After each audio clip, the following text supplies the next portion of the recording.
선생님 여러분 안녕하세요. 권 교수의 해피 사교 실전 문제 정교합반 2강 시작하겠습니다. 자, 11번부터 달려보겠습니다. 반성적 탐구 모형에서의 수업 방법은 반성적 탐구, 반성적 사고 과정이다. 뒤 시작된 반성적 탐구의 과정은 경험을 합니다. 의심과 불확실성, 문제의 체계화, 그리고 가설의 설정, 탐색과 검증을 하고요. 그렇죠? 결론 도출한 다음에 대표성을 확보했다. 그러면 일반화합니다. 각 단계는 상호 분리되는 것이 아니라 중첩될 수 있다. 탐구의 전 과정에서 핵심은 토론입니다. 사실 맥락, 학생의 신념, 가치에 대해서 토론할 수 있습니다. 이 모형에서 학생은 능동적이고 주체적인 탐구 수행자로 반성적 탐구를 누가 한다? 학생들이 합니다. 자, 반성적 탐구 모형의 지지자들은 다양한 수업 모형을 제안했다. 예를 들어 올리버와 쉐이버 하니까 또 반갑죠. 그죠? 하버드 모형이잖아요. 대립하는 가치를 분석하고 합리적인 의사결정에 도달하기 위한 방안으로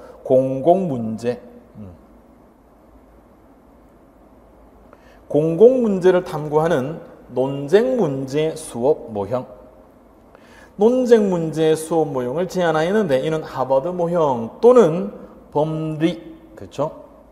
법률과 윤리에서 법리 모형으로 불리고 있다. 자, 이건 논쟁문제 수업 모형에서 또 여러 번 다루게 됩니다. 결론적으로 반성적 탐구 모형은 급변하는 현대 사회에서 직면하게 되는 문제를 다루는 데 적합한 모형이다. social problem, 사회 문제를 해결하는 데 적합한 모형이다. 다만 반성적 탐구는 다른 모형에 비해서 상대적으로 추상적이어서 상이한 해석이 공존하는 양상이 나타나고, 자, 심리성 전달 모형은 그냥 선생님이 막 전달하잖아요. 그죠? 그리고 사회과학 모형은 말 그대로 사회과학이죠. 사회과학이잖아요. 그렇죠? 근데 여기는 이제 가치가 개입이 되잖아요. 그리고 학생들이 주도하잖아요. 그렇죠? 그러니까 추상적이어서 상이한 해석이 공존하는 양상이 나타났고, 구체적인 의미도 다양하게 제시되어 혼란을 겪었다.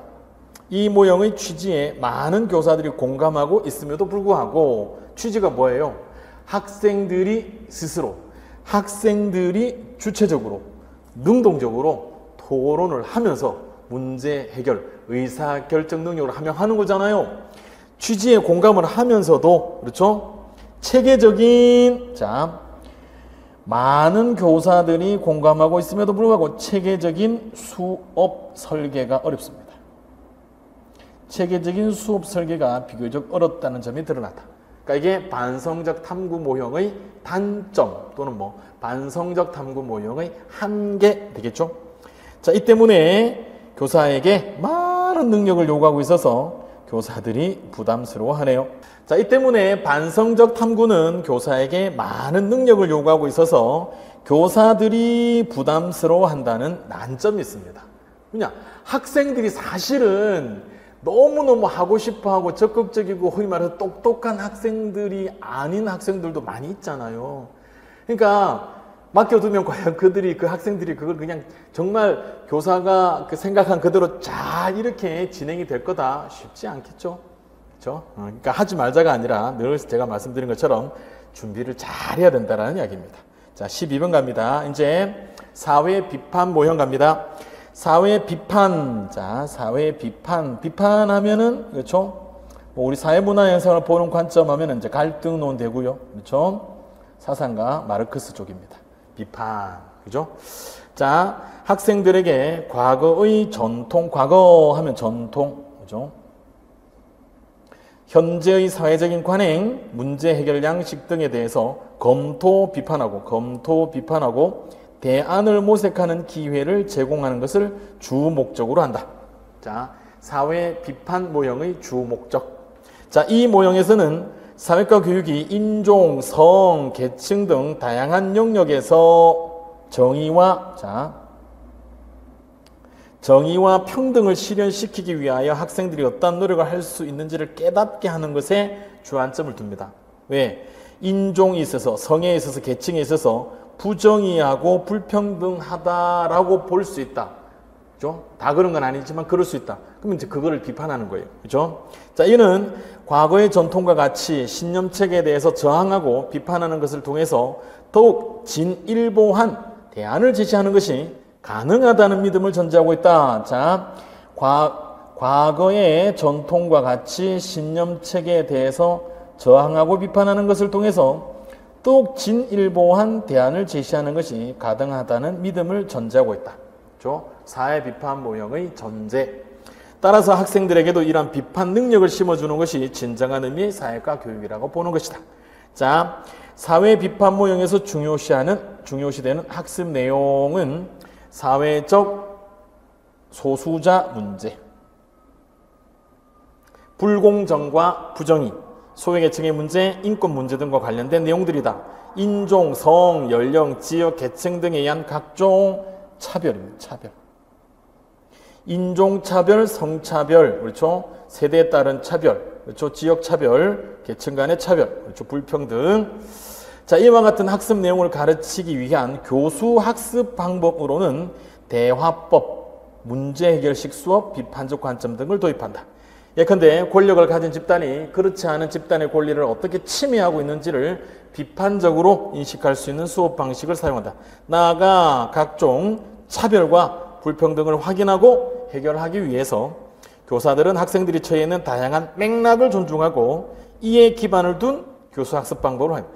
학생들이 처해 있는 다양한 맥락을 존중하고 하니까 여러분 혹시 뭐 떠오르는 게 있어요?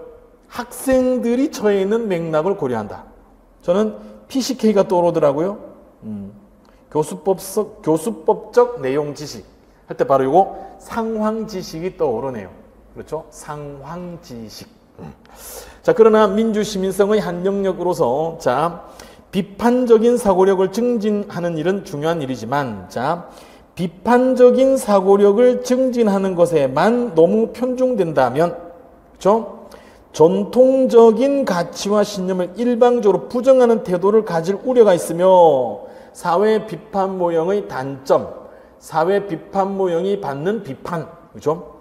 사회과학적인 지식의 기초가 약해질 수 있다는 점에서도. 자, 그러면 요 앞부분에 있는 것, 전통적인 가치와 신념을 일방적으로 부정하는 태도를 가질 우려가 있다는 비판은 어떤 모형에서 하겠어요? 시민성 전달 모형에서 이 비판을 하겠죠. 사회과학적인 지식의 기초가 약해질 수 있다라는 비판은 사회과학 모형에서 할 수 있는 비판이 되겠습니다. 자, 다음 13번 갈게요.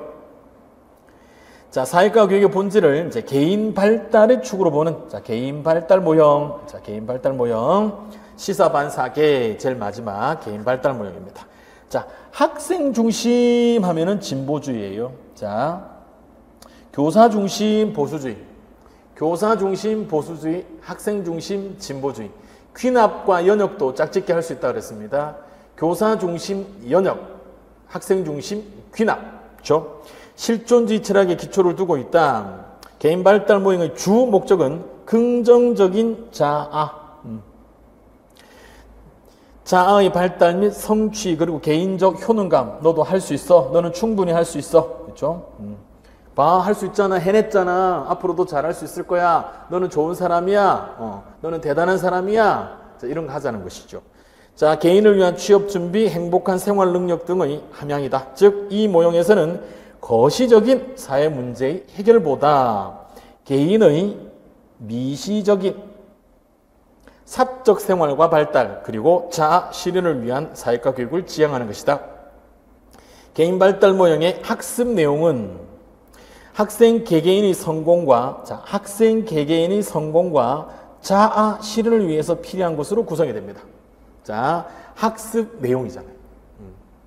그동안에 잘 안 물어보던 부분을 제가 지금 계속 강조하고 있죠. 이 모형에서의 주요 학습 내용은 따라서 학생들의 또 나오죠. 학생들의 소질과 흥미, 관심 등을 고려하여 학생들의 필요에 따라 그렇죠? 내용이 구성이 되는 것이 바람직합니다. 시민성 전달 모형에서도 사회과학 모형에서도 이런 소리는 안 하잖아요. 반성적 탐구 모형 그렇죠. 그리고 개인 발달 모형에서는 이런 이야기를 하네요.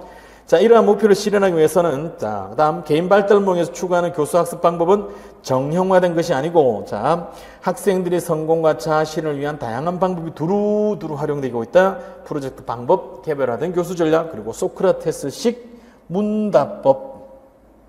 저는 소크라테스를 참 좋아하는데요. 테스형, 그렇죠. 테스형, 세상이 왜 이래, 테스형. 자, 문답법은 삼파법이라고도 하죠. 삼파법. 산파는 소크라테스의 엄마의 직업이라고 알려져 있습니다. 소크라테스의 아빠는 석공이라고 하고요. 엄마는 이제 산파라고 합니다. 그래서 이제 소크라테스도 직업이 아마 석공이지 않았을까, 아빠의 일을 물려받지 않았을까, 이렇게 많이 이야기들을 합니다. 자, 산파는요, 본인이 출산하는 거 아니죠. 자기가 출산하는 게 아니고요. 출산을 돕는 거잖아요. 그러니까 학생이 아니라 학생이 진리를 발견할 수 있도록, 학생이 정답을 찾을 수 있도록 도와준다. 그래서 삼파법이라고 합니다. 그러기 위해서 계속 물어보는 거죠. 그래서 문답법, 삼파법. 자, 한편 이 모형에서 긍정적 자아 개념이나 개인적 효능감 등을 지나치게 강조하다 보면 또 단점 나오네요. 자, 긍정적인 자아 개념이나 개인적인 효능감 등을 지나치게 강조하다 보면 사회과가 가지고 있는 사회적 측면을 소홀히 하게 된다는 단점을 가지고 있습니다. 사회적 측면 또는 거시적 측면이라고 할 수도 있겠죠. 자, 다음 14번 갑니다. 자, 시민의 자질 또는 세 글자로 시민성이죠. 자, 사회과 교육에서 가장 오래된 전통적인 교육 목표이자 궁극적인 목표이다. 그렇죠? 시민성을 함양하는 것. 시민의 자질을 함양하는 것. 근데 어떤 시민이 바람직한 시민이냐, 훌륭한 시민이냐, 그것은 이제 각 모형에 따라 다르고요. 그 모형도 역시 시대와 사회의 요구가 반영이 된 것이지요. 자, 하지만 시민의 자질이 무엇인지는 사회적, 역사적 맥락에 따라 다르게 규정이 된다. 사회교과의 시발점이 된, 사회교과의 시발점이 된 미국의 1916년 문서, 이거는 너무 상징적인 해이기 때문에 꼭 알아두자라는 의미에서 제가 괄호를 만들었습니다. 1916년 문서에는 사회과가 개인을 사회의 구성원으로 길러내는 독특한 목표를 가진 교과라고 정의한다. 자, 이러한 목표는 자연과 사회적 삶에 대한 이해, 집단 구성으로서의 책임감, 사회발전에 참여하는 지성과 의지를 가르침으로써 달성할 수 있다고 봤다. 이러한 교육의 결과로 길러지는 좋은 시민입니다. 훌륭한 시민, 굿 시티즌, 좋은 시민. 좋은 시민은 자기가 살고 있는 사회, 즉 도시, 주, 국가에 대한 충성심과 책임감을 갖는 구성원. 미국이다 보니까 주가 나오죠. 자, 그런데 시민이 속한 사회는 전체 인류가 포함이 되며 사회과는 세계 공동체에 대한 소속감과 그에 수반되는 공감과 정의감을 길러주어야 한다. 따라서 사회과의 성립기에 교과로서의 사회과가 목표로 하는 시민성 교육이란 사회의 바람직한 구성원 또는 좋은 시민의 양성을 말하는데 그 구체적인 의미는, 좋은 시민의 구체적인 의미는 자신이 속한 공동체, 즉 지역, 국가, 세계에 대한 소속감, 책임감을 가지고 참여할 수 있는 의지와 지성을 소유한 사람. 이 정도는 말할 수 있어야 되겠죠. 사회과가 왜 생겼어요? 좋은 시민 양성하자는 거잖아요. 근데 좋은 시민이 뭔지 모르면 어떡해? 그냥 막연히 법 잘 지키고 세금 잘 내고 어려운 사람 돕고 이렇게 너무 행설수설하면 안 되고요. 그래도 이 정도의 정의는 우리가 알고 있어야 되겠습니다. 자신이 속한 공동체, 즉 지역, 국가, 세계에 대한 소속감, 책임감을 가지고 참여할 수 있는 의지와 지성을 소유한 사람입니다. 자, 사회과 성립기에 1916년 문서는 그렇죠. 자, 밑으로 가면 이제 쭉쭉 뭐 달라진다라는 거 나오고요. 1990년대에는 좀 문제가 많았어요. 문제가 많아서 문제를 해결하자. 자, 문제 해결력. 그렇죠? 21세기에 와서는 그렇죠? 다양성을 존중하자. 자, 15번 가겠습니다. 자, 시민성 또는 시민의 자질을 뜻하는 시티즌십은 본래 시민권의 의미를 가지고 있었답니다. 시민의 권리죠. 시민권이란 자, 국가와 시민 사이의 관계로서 시민이 소유하는 보편적인 권리와 자격권을 말했어요. 근대 초기 시민권은 주로 정치적인 권리였죠. 정치적인 권리를 의미했습니다. 그렇죠? 그러니까 야, 니네들만 정치에 참여해서 결정하지 말고 우리도 참여하자. 그렇죠? 바로 정치적인 권리를 의미했지만 현대 들어서 와서 점차 경제적, 사회적, 문화적 권리로 그 의미가 확대되었습니다. 자, 즉 원래 시티즌십은 국가 구성으로서 누리는 시민적 지위를 의미했는데 점차 그러한 시민에게 기대되는 자질과 역량이라는 의미도 갖게 되면서 이를 육성하기 위한 교육으로서의 사회과가 중요하게 된 것이다. 자, 시티즌십은 시민성이라는 뜻이며 이 같은 맥락에서 사회과의 목표를 시민의 자질 육성 또는 시민성 교육이다라고 하는 것이다. 자, 이러한 시민과 시민성의 개념에는 소위 공동체주의자들, 자, 공동체주의 우리 정치에 나옵니다. 그렇죠? 거기서 할게요. 공동체주의자들이 강조하는 공동체 구성원으로서의 지위, 역할, 자질과 함께 자, 공동체주의자하고 대비가 되는 반대쪽에 있다라고 볼 수 있는 자유주의자들입니다. 개인주의, 자유주의. 자유주의자들이 강조하는 합리적인 개인 또는 행위자로서의 지위, 역할, 자질이 함께 내포되어 있다. 또한 최근에는 국가를 넘어서 다양한 집단에서의 다중적 지위, 역할, 자질이 추가되게 된다. 즉 오늘날의 시민은 자, 한 국가의 국민이면서 세계 시민이고요. 동시에 지역의 주민입니다. 지역의 주민. 지역의 주민이라서 뭐 지역민이라는 세 글자를 쓰기도 합니다만은 그냥 주민이라는 표현이 더 일반적입니다. 자, 서로 다른 여러 개의 지위를 가지며 이에 따라 다중적 시민성. 제가 이 적자라고 하는 것을 꼭 붙여야 하면 붙여야 됩니다. 그러나 적자를 떼도 의미의 의미의 변화가 없다면 띄는 것이 요즘 추세다 그랬죠. 그래서 다중시민성 해도 됩니다. 다중시민성 해도 되고요. 다중적 시민성 해도 됩니다. 자, 다음 16번 가겠습니다. 자, 사회과 교육 목표는 추상적으로 서술될 수도 있고 구체적으로 서술될 수도 있다. 추상적이고 포괄적인 사회과의 교육 목표는 사회과 교육이 이룩하고자 하는 최종적인 인간상, 사회과 교육의 기본 방향 등을 의미하고 추상적으로 서술된 교육의 목표는 교육의 방향을 안내하는 역할을 한다. 그렇죠?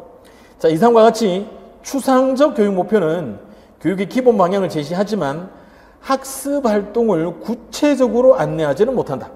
따라서 학습 활동을 구체적으로 안내할 수 있는 교육 목표를 함께 서술할 필요가 있다. 자, 이것은 대개 행동으로 관찰할 수 있도록 교육 목표를 제시하는 것이며 일반적으로 수업 목표라고 합니다. 수업 목표. 자, 우리 교실에서 그렇죠. 자, 이번 시간 수업 우리 뭐 하기로 했지? 그 수업이죠. 그 수업. 그러니까 교사가 학생들과 함께 교실에 있으면서 학생들이 어떻게 하는지를 관찰할 수 있어야 되잖아요. 그러려면 구체적으로 서술이 되어 있어야 돼요. 그래서 그런 것들을 한다, 안 한다, 잘한다, 좀 부족하다. 그렇죠? 자, 이렇게 행동으로 표현된 수업 목표는 구체적인 학습 활동을 관찰할 수 있도록 안내해주는 자, 이렇게 행동으로 표현된 수업 목표는 구체적인 학습 활동을 관찰할 수 있도록 안내해주는 장점이 있는 반면에 어떤 경우에는 자, 구체적인 행동으로 학습 목표를 수업 목표를 서술하기가 곤란한 경우가 있기 때문에 그 점에서는 제약이 따른다. 그렇죠? 그러니까 구체적으로 행동으로 이렇게 써 놓으면은 편해요. 그렇죠? 아, 한다, 안 한다, 잘한다, 부족하다. 근데 사실은 그렇게 또 구체적인 행동으로 쓰기에는 좀 애매한 것들도 있죠. 예. 주로 이제 가치 관련되는 이런 부분들은 과연 저 아이가 착하다라는 것을 어떤 행동을 보면 착하다고 하는지, 어떤 행동을 보면 정직하다고 할 수 있는지, 그거를 참 알기가 쉽지 않다라는 것입니다. 자, 수업 목표를 구체적인 행동으로 제시하려고 하는 움직임은, 자, 행동주의. 자, 행동주의 또는 조작주의. 자, 행동주의 또는 조작주의라고 하는 학문적인 경향에 의하여 많은 영향을 받았다. 말 그대로 행동주의라는 것은 주의 앞에 있는 것을 강조하는 거예요. 그러니까 심리학에서 말 그대로 그 사람의 어떤 심리를 이제 연구를 하는데 뭘 보고 그 사람의 심리를 지금 연구하겠다라는 거예요? 행동을 보고 하겠다라는 거예요. 그러니까 그 전까지는 그게 아니었다는 거예요. 예. 그러니까 뭐 그 사람이 쓴 어떤 일기를 본다든지 또 그 사람과 대화를 한다든지 이건데 행동을 보고 어디서 힌트를 얻었어요? 동물. 동물과는 대화를 할 수가 없잖아요. 그러니까 동물의 행동을 보고 얘가 지금 좋아서 저러는지 뭐 안 좋아서 저러는 것인지 나한테 지금 호감을 갖고 있는 것인지 나한테 지금 반감을 갖고 있는 것인지를 행동을 보면 알 수 있었잖아요. 그러니까 사람들도 행동을 보면 그 사람의 심리를 알 수 있겠다. 이래서 이걸 강조하는 게 행동주의가 됩니다. 여기 이제 1913년 J.D. 왓슨이 주장을 한 이후에 이제 미국 심리학에서 아주 큰 조류가 되었다라고 평가받는 행동주의고요. 이 조작주의는 그러니까 행동으로 나타내어야 어떤 개념이나 어떤 용어를 행동으로 나타내어야 그 행동을 관찰, 측정할 수 있잖아요. 그래서 조작주의라고도 합니다. 자, 이거는 이제 P.W. 브리지만이라고 하는 미국의 실험 물리학자가 1928년에 주장을 했던 겁니다. 자, 그다음에 디귿의 행동주의나 조작주의를 신봉하는 사람들은 자, 추상적인 개념을 관찰할 수 있는 행동으로 표현한 이게 뭐예요? 바로 양적 연구에서 나오는 개념의 조작적 정의. 그렇죠? 개조정이고요. 조작적 정의. 조작주의.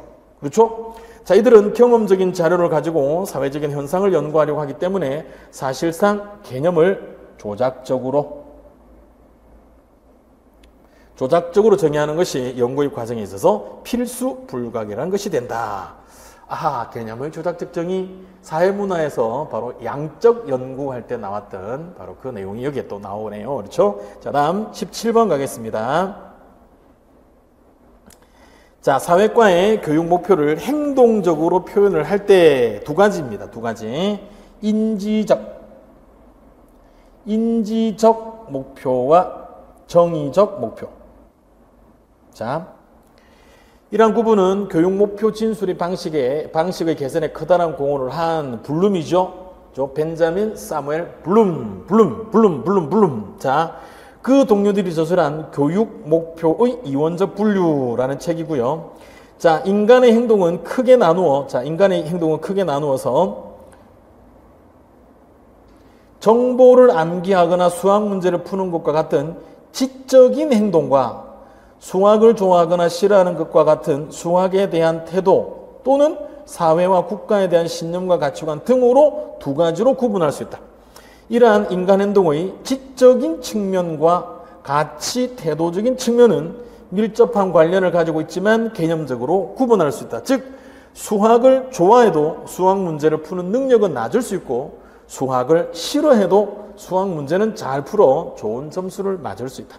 자, 이와 같이 이해력, 문제 해결력과 같이 지적인 행동을 발전시키려는 것을 인지적 목표라고 하고 바람직한 태도나 가치관을 형성하려는 것을 정의적 목표. 자, 두 가지. 자, 바로 18번 갈게요. 자, 블룸의 교육 목표의 이원적 분류에 따르면 이제 인지적 목표 6가지, 그리고 인지적 목표의 6가지, 그리고 정의적 목표의 5가지를 이야기하는데, 그동안에 인지적 목표 6가지는 뭐 출제가 되었습니다. 근데 이제 정의적 목표 5가지는 출제가 안 된 걸로 제가 알고 있는데요. 그것도 우리 이제 알아야 되겠습니다. 인지적 목표는 자, 다시 6가지의 행동 영역으로 나누어진다. 지의적분종평. 자, 지의적분종평. 입에 붙입니다. 지의적분종평. 지식, 이해, 적용, 분석, 종합, 평가입니다. 지의적분종평. 지의적분종평. 기억, 지식. 자, 지식의 의미도 알아야 합니다. 그러니까 지의적분종평 6개, 요것만, 그 의미들도 알아야 돼요. 자, 지식은 어떠한 정보나 과거의 경험을 암기, 회상, 재생할 수 있는 능력. 다음, 이해. 이해는 한 번 들은 정보나 자료를 자기 자신이 해석하여 자기 언어로서 표현할 수 있는 것. 자, 적용. 한 번 학습한 개념, 규칙, 이론 등을 새로운 상황에 맞추어서 이용할 수 있는 것. 그 다음, 분석. 나눌 분자죠. 자, 여러 가지 기준을 설정하여 수집한 정보를 분류하거나 재편성하여 거기에서 의미를 찾을 수 있는 능력. 그 다음, 종합. 단편적으로 분류된 요소들을 다시 재결합하고 추상적 개념을 형성해내는 능력. 그 다음, 평가. 증거에 의해서 결론이 자연스럽게 제시되었는지 또는 자, 분석, 종합된 자료들이 전체적으로 무엇을 의미하고 있는지를 찾아내는 것. 자, 지의적분종평입니다. 자, 여기서 다시 두 가지, 네 가지로 구분할 수 있죠. 지식과 이해가 저차.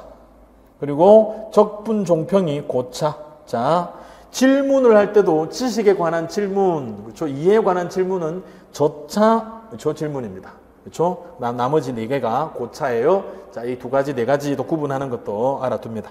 그 다음, 정의적 목표는 태도와 가치에 관한 것인데, 그렇죠? 5가지로. 자, 정의적인 행동을 5가지로 구분하고 있다. 자, 시오, 감수, 느끼는 거예요. 자, 감수, 반응, 감수와 반응. 자, 감수는 가장 낮은 차원에서의 자극에 대한 의식. 자, 자극에 대한 의식이 감수. 관심 표출. 자, 관심 표출이 반응입니다. 자, 그리고 그 차원을 넘어서서 개인적인 의미를 부여하는 게 가치화. 자, 그리고 조직화. 조직화는 가치화를 보다 더 체계적으로 유형화시키는 단계. 자, 그리고 마지막 인격화입니다. 자, 일반적인 기준을 자기의 인격 속에 내면화시켜 행동하고 안정된 퍼스널리티를 형성하는 단계.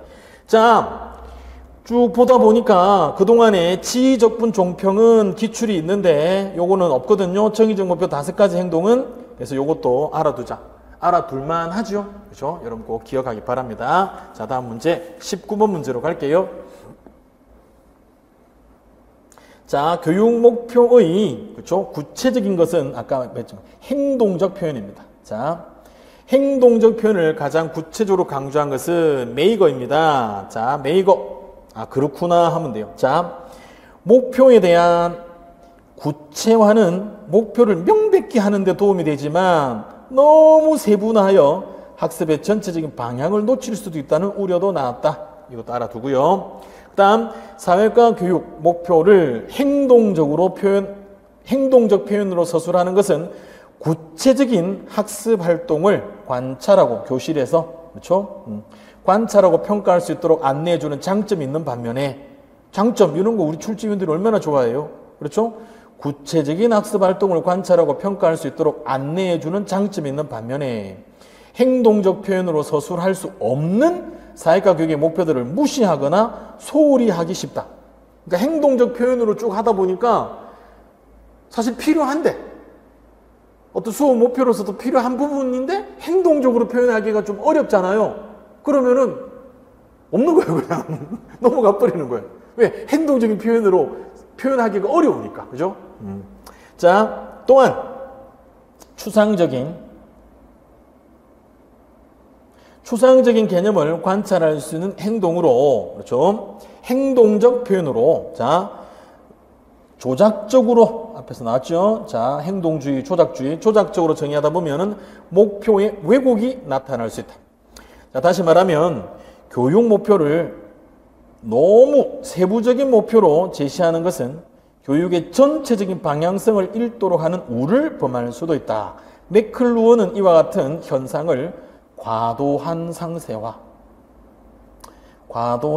우리 모차책에 나오는 거기 때문에 이것도 알아둡니다. 과도한 상세화를 밑줄을 쳐놓고 이게 무슨 의미냐라고 그러면 여기 위에 있는 걸 써줘야 됩니다.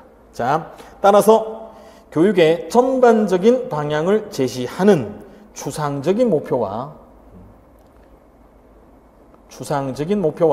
구체적인 행동으로 서술하는 목표가 함께 제시되는 것이 좋겠다.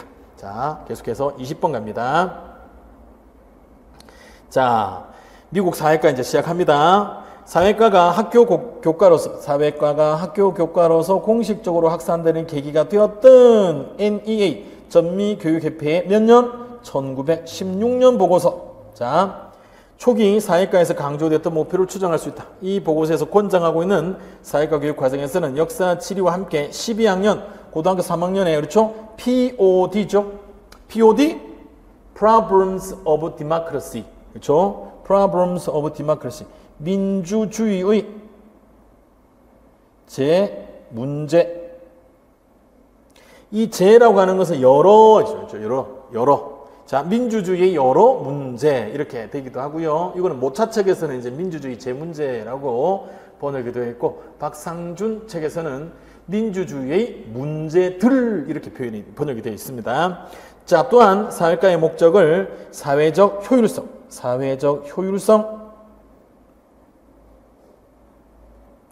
효율성의 증진이라는 학교의 역할 속에서 좋은 시민을 양성하는 겁니다.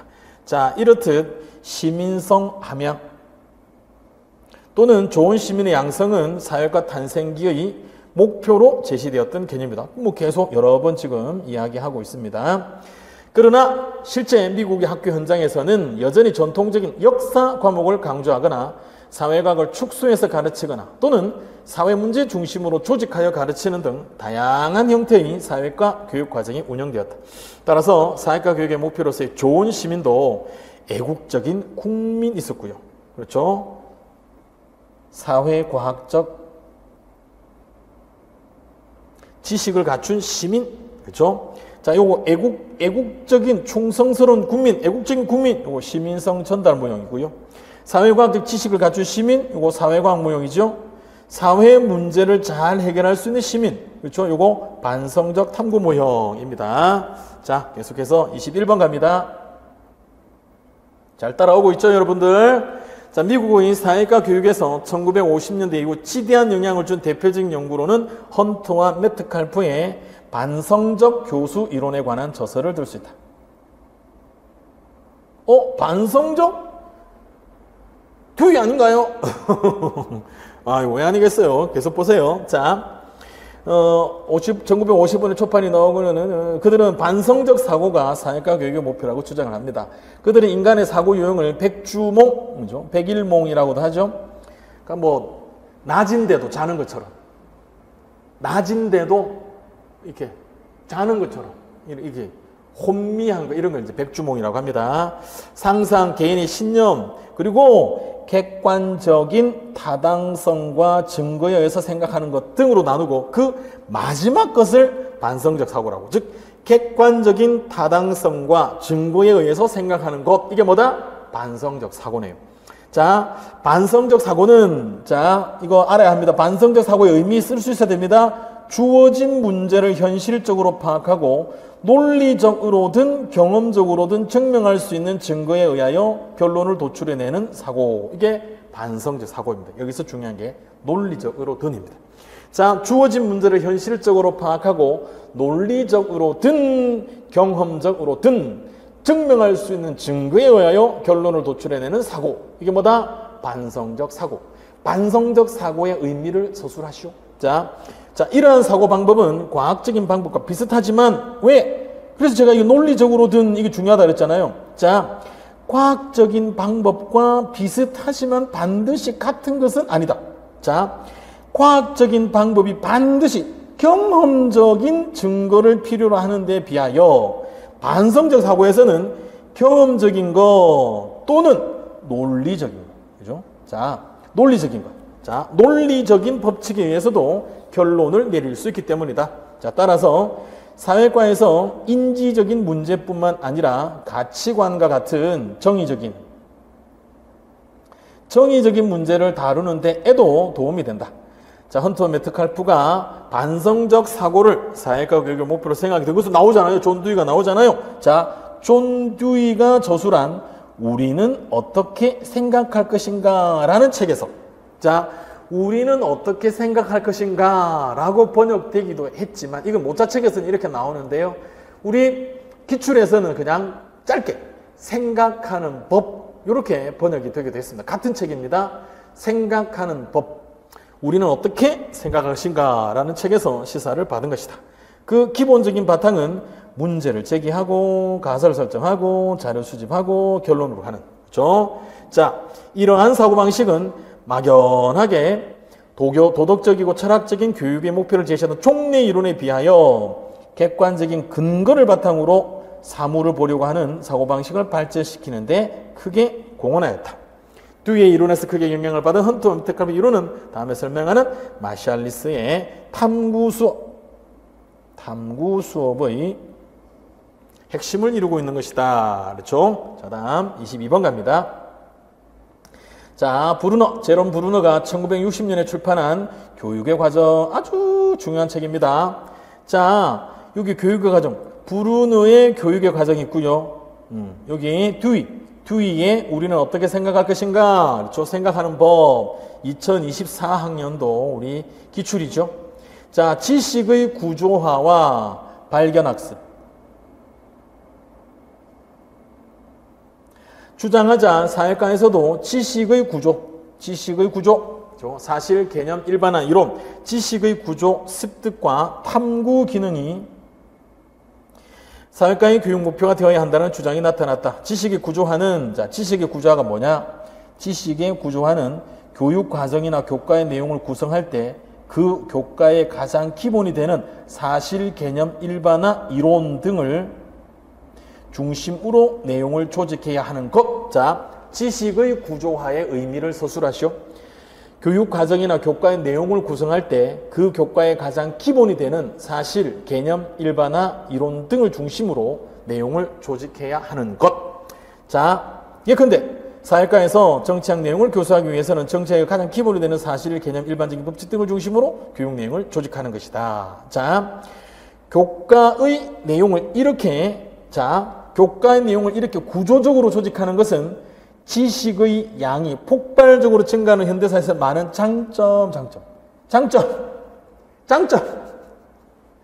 장점이잖아요. 사실을 되도록 줄이고 개념과 일반적인 법칙을 중심으로 교과의 내용을 조직함으로써 학습을 효과적으로 할 수 있고 응용력을 높일 수 있다. 자, 응용력을 높일 수 있다. 이게 바로 장점입니다. 자, 지식의 구조화의 장점을 서술하시오. 지식의 구조화의 장점을 서술하시오. 요거 그대로 써줘야 합니다. 또한 학교에서 교육하는 것은 기본적인 개념과 일반적 법칙이기 때문에 그것을 기초로 학생들이 응용을 함으로써 문제 해결력을 높일 수 있다. 자, 사회과에서도, 자, 밑으로 가서요. 물리학과 생물학 등 자연과학은 물론이거니와 사회과학을 중심으로 사회과에서도 교과의 구조화 운동이 전개되었다. 그렇죠? 구조화 운동. 교과를 구조화하여 학습한다는 말은, 다시, 교과를 구조화하여 학습한다는 말은 그 교과의 개념이나 법칙을 이해하고 응용할 뿐만 아니라 이러한 학습 과정을 통하여 그 교과가 근본적으로 요청하는 사고방식 자체를 습득한다는 것을 의미한다. 사고방식 자체를 습득한다는 것을 의미한다. 그렇죠? 이것도 알아둡니다. 자, 다음 문제 23번 가겠습니다. 자, 지식의 구조화 계속 나오죠? 자, 지식의 구조화에 대한 논의가 전개되면서 기억 기능을 사회과 교육의 인지적 영역의 주요 목표로 강조하는 주장이 등장했다. 그렇죠? 탐구하잖아요, 탐구. 이러한 주장의 대표적인 사례는 마샬라스와 콕스가 사회과의 탐구라는 책에서 강조한 것으로, 이는 지식의 구조화를 강조하는 당시 학계 분위기에서 매우 자연스럽고 당연했다.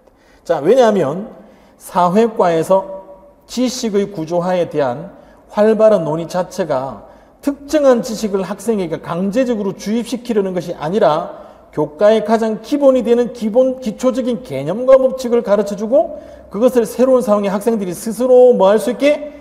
응용할 수 있게. 자, 응용할 수 있도록, 응용하게 하도록 하는 것이기 때문이다. 자, 사회과에서, 그렇죠, 지식의 구조화가 강조되는 이유입니다. 학생들이 자료의 분석을 통하여 스스로 결론을 도출함으로써 지식 구조를 체득하게 하려는 발견학습. 자, 발견학습이 교과 지식의 구조화 논의에서 강조되는데, 이때 가장 핵심적인 지적 기능이 바로 탐구 기능입니다. 자, 탐구 기능은 개별적 지식보다는 학습 능력을 학습한다. 학습 능력을 학습한다는 현대사회 요청에 비추어봐도 매우 중요한 지적 기능이라고 할 수 있다. 따라서 사회과 교육에서도 사회과학 지식이나 개념을 이해할 뿐만 아니라 사회과학적인 탐구 기능을 배우는 것이 교과의 주요 목표가 된다고 할 수 있다. 참고로 탐구 기능에 대한 강조는 듀이의 반성적 사고에서부터 나온 것이며, 마샬라스는 자, 탐구 기능을 인지적 목표라고 하고 정의적 목표로서 참가, 흥미, 감정이입 등을 지적하였다. 다음 24번 가겠습니다. 자, 1990년대 이후에 기억이 사회과의 주요한 목표로서 강조되어 왔다. 자, 기억이 뭘까요? 이는 현대사회가 워낙 복잡하고 불확실한 상황이 되었기 때문에 이러한 상황에서 살아나기 위해서는 기억이 필요하다는 현실적인 요청에서 온 것으로 생각된다. 이러한 경향은 21세기에도 계속될 것으로 보인다. 기억은, 자, 과거에 경험한 것을 그대로 재생하거나 단순히 어떤 지시에 의해서 수동적으로 반응하는 것이 아니라 불확실하고 불명확한 상황에서 문제를 새롭게 해석하고 다양한 방안 중에서 선택하면서 문제를 해결하려고 하는 사고 기능이다. 자, 이것은 기본적인 사고를 확대하고 넓히는 것이라는 의미에서 확장적 사고. 자, 기억에는 여러 가지가 포함될 수 있지만 최근 사회과 교육에서 강조되고 있는 것은 탐, 의, 창, 비, 매, 아하, 기억이 이제 알겠네요. 고차 사고력이네요. 탐의, 창, 비, 매, 탐구력, 의사결정력, 창의적 사고력, 비판적 사고력, 그리고 시험에 가장 많이 나온 메타인지. 자, 탐의, 창, 비, 매 5가지 꼭 기억합니다. 자, 이들은 모두 그 뿌리를 20세기 초에 존 듀이가 주장한 반성적 사고,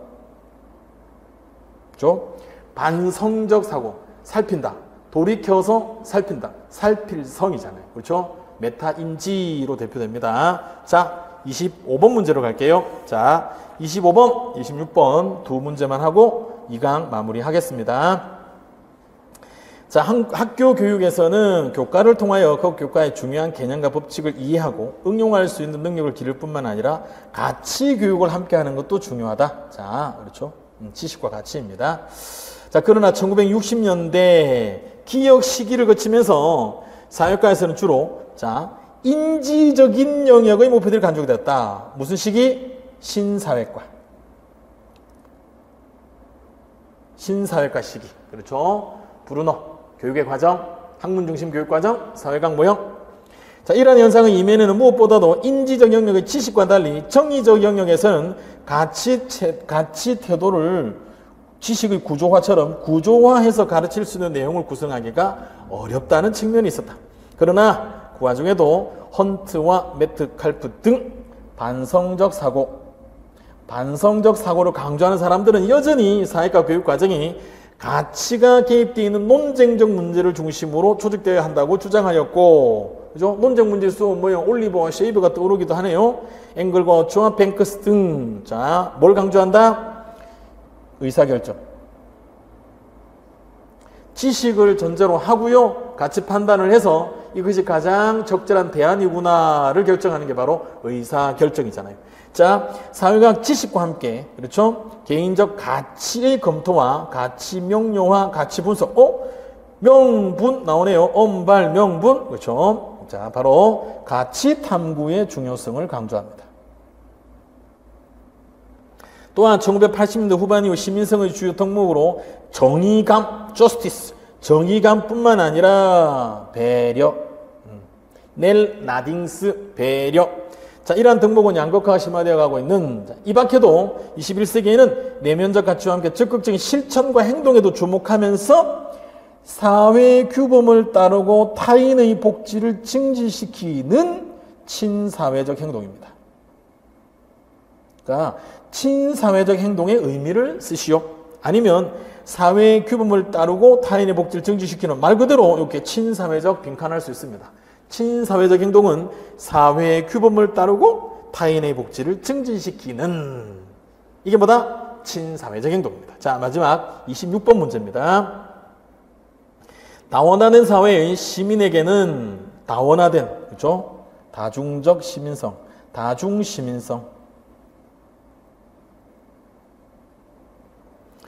자, 글로벌 시대에 살고 있는 현대사의 시민은 지역의 지역민 세 글자도 되고요. 지역의 주민 두 글자도 되는데 두 글자가 더 많이 쓰인다 그랬습니다. 국가의 국민, 그리고 세계사회의 세계시민으로서의 정체성을 가지게 되며, 자, 대규모 국제 이주와 세계화 시대를 살아가는 세계 시민은 세계 공동체에 대한 연대감을 가지고 세계 공동체에서 효과적으로 기능하는 데 필요한 지식, 기능, 가치, 태도, 즉 세계 시민성. 다중 시민성에 이거 포함됩니다. 세계 시민성을 함양해야 한다. 2000년대 들어서 우리나라는 다문화 사회로 빠르게 변화하고 있다. 결혼 이주민, 외국인 근로자, 해외 유학생 등. 자, 세 가지 크게 세 가지로 나와 있네요. 결혼, 그렇죠? 근로자, 유학, 그렇죠? 다문화 가구가 형성되는 큰 세 가지 요인입니다. 자, 긍정적인 변화도 있지만 사회 갈등의 한 요인이 되고 있다. 우리 사회 구성원들이 문화, 동화주의적 관점을 극복하고 오니까요. 다양성에 대한 수용과 존중의 품성, 즉 다문화 시민성입니다. 다문화, 다문화, 그렇죠? 여기 세 개 나올 수, 세계 시민성 출제되는 것보다는 다문화 시민성 출제 가능성이 높습니다. 또한 어디 있어요? 디지털 시민성. 자, 디지털 시민성, 다문화 시민성, 그렇죠? 세계 시민성, 다중 시민성입니다. 자, 이상으로 실전 문제 정교화반 사회과 교육론 2강 마무리하도록 하겠습니다. 저는 3강에서 다시 만나도록 하겠습니다. 여러분 고맙습니다.